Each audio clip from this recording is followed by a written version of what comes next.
Hey family, welcome to Flights and Flavors, where we travel to various destinations across the world. We're your favorite millennial travel buddies, T and Miss Marie, and on this episode, we are going to be traveling to the beautiful city of Chi-Town, better known as Chicago, Illinois. Yep, we're breaking down experience across food, vibes, prices, and more. We'll be rating our experiences on a scale of 1 to 5, 1 being the lowest on the recommendation list, and 5 meaning we definitely recommend you should go. Absolutely. And stick around towards the end. Our resident bartender here, Mr. T, is going to craft us up a beautiful Chicago old fashioned. So you guys don't want to miss. T's going to let us know a little bit about the history of the city before we jump into our recommendations. Take it away, T.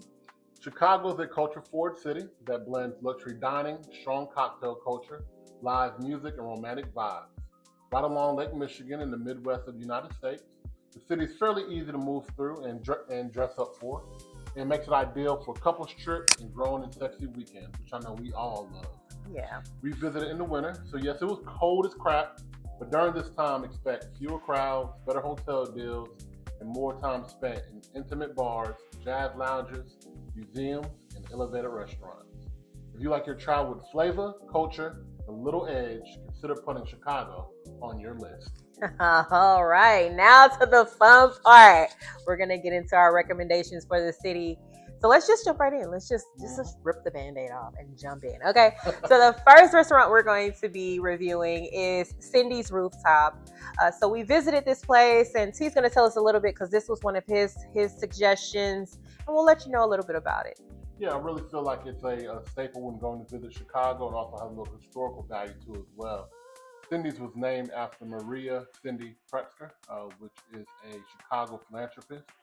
And so that adds just a little bit of more history to, the city that's already filled with so much of it. Yeah, absolutely. And this particular restaurant is in the Chicago Athletic Club, which I believe is also a hotel. We just went there for brunch on our way out from the city.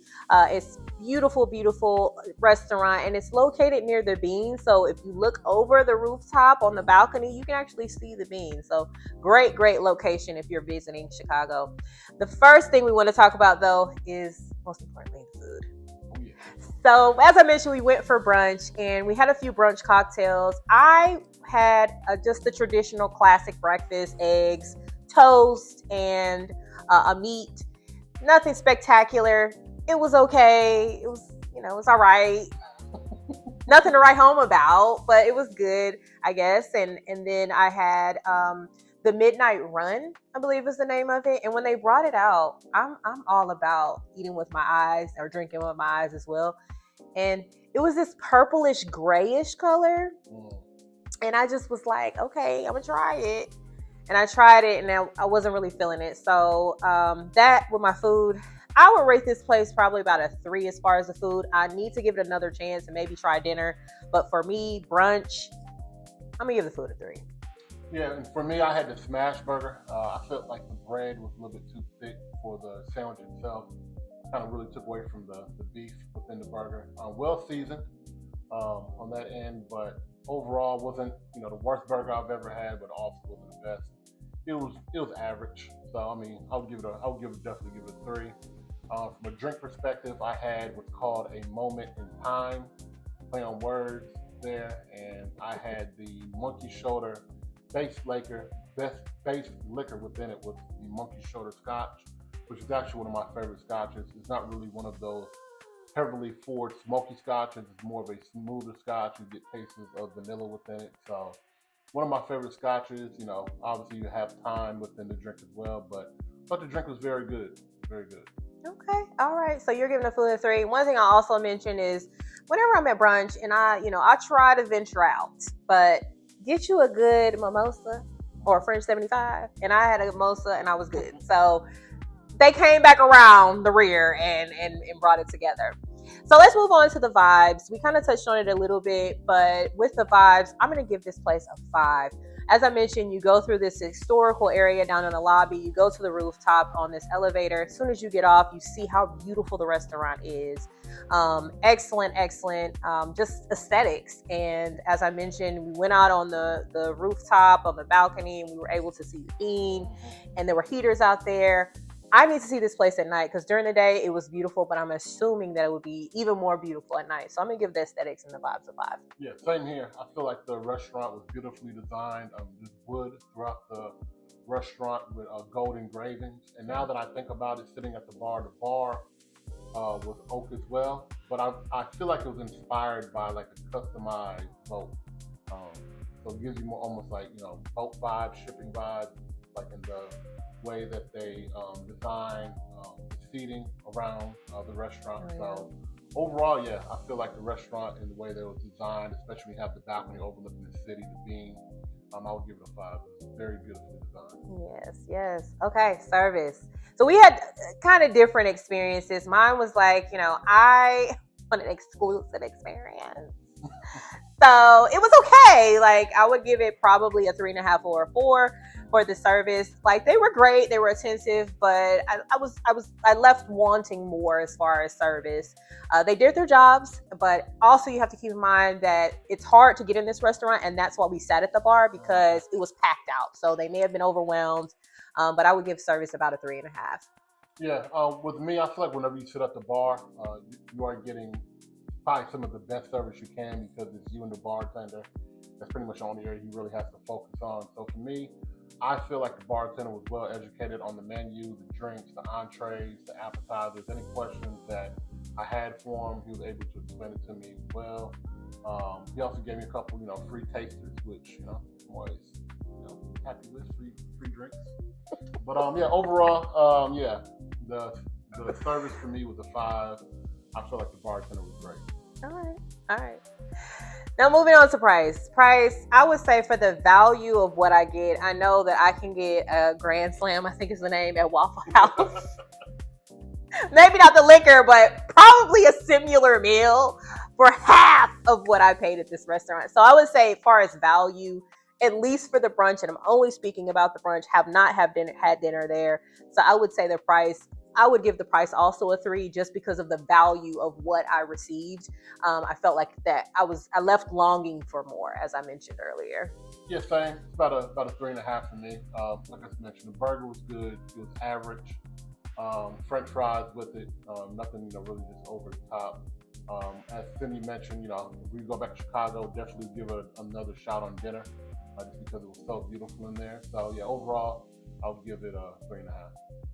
All right. So you've heard our ratings for each of the categories, and here's our final rating for Cindy's on the Rooftop. So check them out next time you are in Chicago. All right, moving on to our next choice of the day. This is another tea exclusive. He found it. And tell us about your experience with finding this next restaurant. Yeah, so Tzuco actually found watching a travel show. So I'm really big on watching cooking shows, traveling shows, and this was the show that was this was the restaurant that was featured on that particular travel show I was watching. It is Chef Carlos Galloto's restaurant, the first Mexican-born Michelin star chef. So the restaurant or the show spoke very highly of this restaurant, gave a lot of rave reviews. So I spoke to Miss Maria about it, said, hey, why not? Let's give it a shot, try it for ourselves and see what we think. Yeah, absolutely. So very cold night in Chicago. He had a recommendation for a warm spot we could go. And when I say it was warm, it was very warm when we walked in. So I'll preface my comments with that. But we are mostly focused on the food. So getting into the food, I ordered, and I'll flash it here, but I ordered, it was a little triangle chicken dish. One thing I will say is I don't order a lot of red meat or pork or steak or anything of that nature. So when I'm going in, I'm looking for seafood, chicken, turkey, an alternative to those options. And so I didn't see many on the menu that really appealed to me. And I ordered that chicken, and I think it was an appetizer. I also ordered the octopus, and it was a little chewy. It was all right. The food, I'm gonna say the food was like a 2.5, especially us getting hyped up because of the Michelin, name and all of that. And then I had a margarita. It was supposed to be like an exclusive margarita, but it was a margarita. So I would say the food was like a 2.5 for me. Yeah, I got the carne asada. Great portion size. The fingerling potatoes were okay. I feel like overall the steak was under seasoned, the potatoes were under seasoned, and I just feel like it was overly smoky. I can understand like open fire, those aesthetics of the restaurant, but it was just overly smoky to me. As I'm under seasoned. It was about a three. Great portion size, but yeah, it was about a three for me. Okay. All right. So moving on to the vibes, which I already touched on briefly. I will say for our date night, this was a gorgeous, gorgeous restaurant. Nice earth tones. And one thing that kind of stood out to me is when you walk through the restaurant to the bathroom, it was like beautiful in that little area of the bathrooms. And so it was just well dimly lit, very, very nice. The bathroom was extremely clean. And that day they were having some type of Spanish celebration. So it was super hype and loved, loved, loved the ambiance. I can see why the wait list was so long. And so I'll give the vibes, I'll give it a 5. Music wasn't too loud, but it was nice, flavorful, cultural music, and I liked it. Yeah, they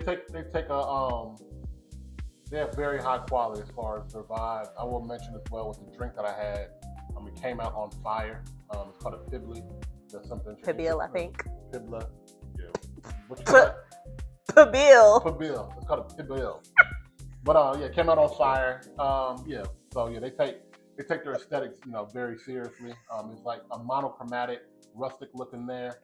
As you mentioned, when you're walking to the bathroom, it's very streamlined. The doors even like are very mesh, fall against the wall, so it's very beautiful. When you go to wash your hands, that almost reminds you, I guess, of like a Mexican courtyard, which is like a stone water sink where you can wash your hands at. There's also another private room as you're walking to the bathroom that's in all black, and I just thought that was actually, very beautiful. It's a very artistic inspired restaurant. I know it has Mexican and French vibes in there as far as where they're coming from. So yeah, overall the vibes are 5 for me. Okay, nice. Let's move on to the service. So the service, I think the service was great, very attentive. The hostess, when we first went in, it was a lot going on because people had reservations, and we actually were there on time for our reservation and still couldn't get our seats. So we went and sat at the bar, but the person was very very apologetic and very accommodating, and so was the service. So just for the service alone, everybody was well versed in the menu. I would say the service for me was a 5. Yeah, same for me. We're not, like I mentioned before, in our review of Cindy's. When I feel like when you sit at the bar, the bartenders be very attentive to you, for showing you, a lot more service when you're sitting there and giving you the quality of service that you need. So for me, yeah, I would give it a 5 as well. I thought it was really good. Nice. That is great to hear. All right, moving on to the price for this location. I say for me, I'm going to give the price like a 2 because while it wasn't overly expensive, I feel for, the hype and wanting to go to this restaurant, I could have gone to my local Mexican restaurant down the street. Probably had a better experience as far as the food. If I want to have a great ambiance, great. Yes, I love this place. But as far as the food, as with Cindy's, I left wanting more. And I really feel like there needs to be more options for those that are vegetarian or do not eat red meat. And so that's why I'm probably going to give the price a 2. Yeah, same. I feel with the hype around it being a Michelin star and the reviews on it, I kind of feel, yeah, it's just overrated. It's overrated for for what you get food wise. Yeah, for me, I'll give it about a 2.5 for the price. The bill didn't match in the drinks. Fair enough. Fair enough. Well, I appreciate your transparency today, sir. enough. All right. So here's the final score that we have for Tzuco in Chicago. Moving on. All right. I always have a favorite. And I loved this spot. So just a little caveat. When we went to Chicago, I was there on business. We came and had a whole weekend that weekend, and went and we stayed at the Palmer House. Beautiful, beautiful hotel, and the bar. We could have stayed at the bar. Yeah, the ceilings are like inlaid, very artistic in the way they designed the hotel. Very, well thought out, well quality furniture. Like you mentioned, the bar was, solid wood. It's marble all throughout on the floors. very beautiful hotel. Yeah, and they had live music. It was really active. So it was putting us in the vibes. The room was beautiful as well. It was putting us in those vibes, those winter vibes, even though it was negative 13. Yeah. Ooh. Yeah. Even though it's like negative 13. Chilly. We were in those romantic vibes. And so when we went to this spot, we was like, oh, we want to hear some jazz. We want to get some good vibes and get some good food. So we kept seeing this place pop up, Andy's Jazz Club or Jazz Bar. And we made reservations, but we still had to stand in the cold because apparently this place is super popular. It started in the 50s as a hangout and really started to really get on the jazz scene in the 70s. And first time going in, it's really quaint and it's also very small. So our reservations, we went past, when you come in, it's very small. You go in and we passed the bar and we sat right next to the band that was playing that night. And it was giving me just romance. So that night I had the salmon. So let's jump into the food. I had the salmon with a green vegetable and mashed potatoes. Magnifique. It was served just like I like it. I don't like my salmon overcooked. It was to perfection. And that coupled with the drinks that I had, I usually am a lemon drop girl, but that night I got an espresso martini. Perfect. Everything was just great. White tablecloths. We got the calamari as an appetizer. I'm going back. Yeah. What do you think, T? Yeah, food was amazing. I got the Nola jambalaya, which had like the holy trinity of celery, onion, green peppers. You had rice, diced chicken, and the shrimp, ham. Great portion size, well seasoned. I mean, I was full after I ate it. It was absolutely delicious. Okay. Divine. Yes. I loved it. Yes, we loved everything about this place. We loved how quaint it was. And that takes us to the vibes. So the jazz is not too loud because we went to another spot and it was a little too loud. I like a good, vibe, but it was just right on point. They played it at just the right volume. And I don't remember the group that played that night, but they were very knowledgeable about the world of jazz as a whole and played just a wonderful, wonderful set. Dark lighting, it gave the vibes. Yeah, for me. Yeah, I mean, where our table was at was actually on the side of the stage. We had front row seats, prime seating. Yeah, front row seats to the band. Beautiful horns. I mean, music was awesome. The restaurant is big enough to fit everybody in there. You didn't feel like you were squished or sitting right next to people. Everyone in there was kind of on their grown and sexy vibe. Yeah. Well dressed, carried themselves, respectfully. For the restaurant, and overall I give it a 5. I mean, the music was awesome, food was great, the drinks were great. I mean, I just got a Chicago old fashioned, but awesome. Oh yes, and I think we went on a weekday. I think it was like a Thursday. Yeah, and it was packed out. So the vibes were good. I would say service, even though it was loud, not super loud, but the music was playing. Even though that was going on, our servers were still like, hey, what do you need next? Like they were right there. And we were sitting very closely to the bar. Really appreciate the service. What do you think about the service? Yeah, like I've mentioned before, everything about this place was top notch. The bartender, our waiter, had a couple tables that he was responsible for, but he always make sure he came by our table, refilled our water, asked if we needed any more drinks, provided us with anything that we needed, anything that we asked. He was on top of his game, so service was a 5. Nice. All right, price. I'm gonna say the price. I'm gonna give it a 4.5, and I don't know if I rated everything else, but anyway, those were 5s. Yeah. Yeah. The price was about a 4.5, just because I feel like I could have probably ordered something else. And that's on me. So it's probably a 5, but I'm giving my own self the L on that, a little 0.5 there. But price is reasonable. The Nola jambalaya I ordered, it was $28. As I mentioned, for the portion size that I got, I left full. I didn't leave wanting more. So price wise and what I got as a whole from that restaurant, to me it's about a 5. Okay, all right. I loved Andy. He was great. Yes, and you have to take into consideration there is a cover charge as well. But we stayed to the end. I wound up getting a shirt. We were talking to the bartenders. Yeah, it was totally a vibe. Great place. Yep. So this is our final choice for Andy's. So let's tally it all up. Drum roll. This is the winner. Andy's. I mean, did you even question it? Anyway, Andy's, next time you are in Chicago, please try Andy's Jazz Club or Jazz Bar. I'll put the correct title here. And Palmer House all day. Stay there. We did some other things while we were in the city, so I'll share those briefly with you guys. But check out those places next time you're in Chicago. And yeah, it was great sharing it with you. All right, thank you, family. Have a great day. And keep the flavor. Hey family, welcome back to Flights and Flavors. So the cocktail we'll be making today from our travel to Chicago is going to be the Chicago Old Fashioned. Now this differs a little bit than the traditional Old Fashioned. This is going to be really rye forward.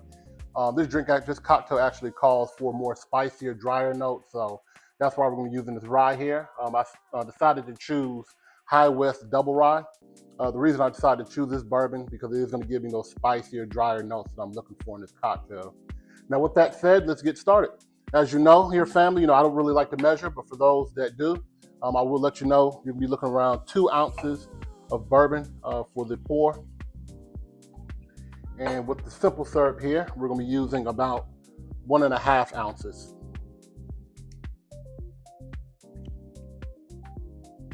So just a little bit of simple syrup there. Unlike the original Old Fashioned, this is going to be a little bit more spirit driven, as I mentioned in the beginning. And then we're going to do about 2 to 3 dashes of our bitters. Really came out there. And then you want to just stir it for about 10 to 20 seconds, really incorporate all those flavors. Get everything mixed in there really nice. Grab your nice block of ice here.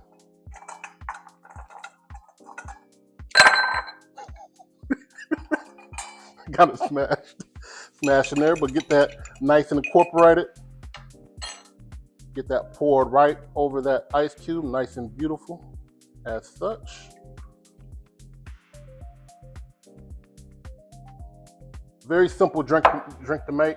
And then finally at the end, you want to just express it with that orange peel. As you can see, I have my orange pillar right there at the beginning. Get you one of those as well over at Walmart. I'm gonna pop that in there. And there you go. Very simple, easy, beautiful drink. That is called the Chicago Old Fashioned. Enjoy, family.